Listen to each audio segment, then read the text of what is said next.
Shikoni, kam përshtypjen që jemi lodh pak edhe me lojtë e fjalëve. Një prej arsyeve që shpesh nuk vi edhe me bisedu, po mendoj edhe me u prononcuar që kam përshtypjen që edhe kemi hyrë me një farë cikli të pyetjeve të përgjigjeve të njëjta se cilën herë. Unë e di që tashmë është një farë domosdoshmërie secilit që ta gjej fajtorin diku tjetër, por aty themi gjërat rrot sikur se janë. Nuk mund të bëhet asnjëherë kryetari i kuvendit pa marrëveshje politike, sepse kërkuan 61 deputet që asnjëherë nuk i kanë takuar një partie politike si tërësi. Nëse jo me parti tjera, është dashur të bëhet marrëveshje me partitë minoritare, sepse janë edhe nënkryetaret e tyre. Kështu që në çdo variant ka nevojë të ketë një marrëveshje politike në mënyrë që të sigurohet kjo shumicë. Tani, sa i përket LDK-s, ne kemi insistuar që marrëveshja politike është princip i krijimit të kryetarit të kuvendit, por përtej kësaj i kemi bërë edhe disa zbërthime në raport me figurën e personit të propozuar si kryetar të kuvendit, por kjo nuk është çështja kryesore. Çështja kryesore është marrëveshja politike.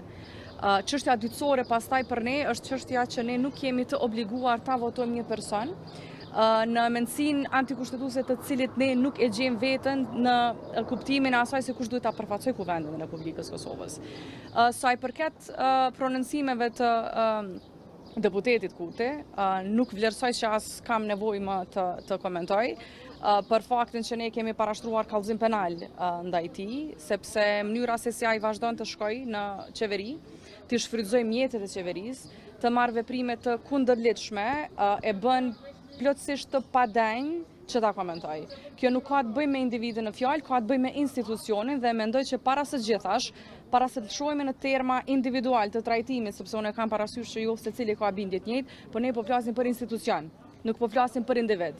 Ai duhet ta liroj atë pozicion ku e ka, ose t'ja kaloj një ushtruesi detyrës detyra që i ka, ose të heq dorë nga e drejta e tij për deputet. Nuk mund t'i bëj të dyja. Dhe një çështje tjetër, për fund, si s'po e di nëse e ka me mu, edhe në çështje tjetër për fond, ka parti politike të cilat kanë deklaruar që do të votojnë kandidat të tjerë të lëvizjes vendosje. Ky është kompromisi politik. Kjo është marrëveshja politike. Nëse ti dëshiron ta zgjedhësh kryetarin e kuvendit që ta nisësh orën demokratike, shko urdhëro te ato parti politike që të kanë ofruar madje edhe emra. Testojt ashtu ata. Pse po kërkon të testojnë ty? Testoj ti ata. Ta shohësh nëse kanë të mirëqenë propozimin për 2 kandidate gra madje. Që të mos nisemi në ato diskutime që dim bëhemi bajat një farë gjetje të fajit tek gjinia. Jo, asnjëherë nuk ka qenë çështje gjinore.